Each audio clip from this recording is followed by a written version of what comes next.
Hola, soy Víctor Vélez, me conocen como Chubasco y soy dibujante de tiempo completo. Trabajo en distintas disciplinas como acuarela, acrílico y grafito. Mi especialidad es el dibujo de humor y el retrato de personajes. Amo dibujar, desde niño veía a mi padre hacerlo y me fascinaba ver la cantidad de detalle con que resolvía sus dibujos. Esto me hizo perfeccionista al momento de dibujar. Me considero un eterno alumno y siempre estoy estudiando y perfeccionando lo que ya sé. Soy un fanático de la fantasía y del dibujo de rostros. Yo vengo del mundo editorial. Siempre publiqué en medios de comunicación como periódicos y revistas. Ahí me desarrollé como caricaturista, dándole vida a distintos personajes de la cultura popular. Actualmente tengo mi propio estudio llamado Chubasco Toons. Aquí he desarrollado proyectos que van desde libros ilustrados hasta animaciones.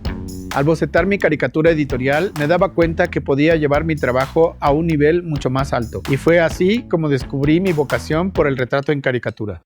Yo utilizo la deformación de rostros a manera de homenaje. Me encanta poder capturar la esencia física de mis modelos, pero también su personalidad. Y hacerlo con grafito es la manera más sencilla y elegante que he encontrado. En este curso de doméstica te compartiré mi proceso para hacer retrato en caricatura con grafito. A través de una serie de ejercicios veremos la importancia de conocer la anatomía del rostro para después poder deformarlo y crear a nuestro personaje. Y como proyecto final crearemos un retrato en caricatura de un personaje en grafito. Comenzaremos conociendo el material y haremos unos ejercicios de luces y sombras para familiarizarnos con él. Generaremos un canon para conocer la distribución de la cabeza y estudiaremos la anatomía del rostro. Luego te enseñaré mi proceso para dibujar boca, dientes, nariz, ojos y cabello.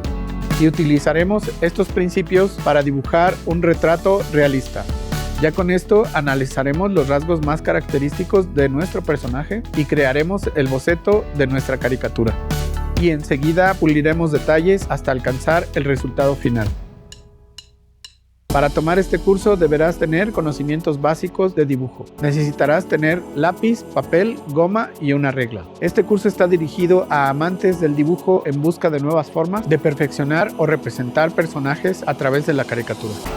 Acompáñame en este curso y rinde homenaje a tus héroes a través de la caricatura.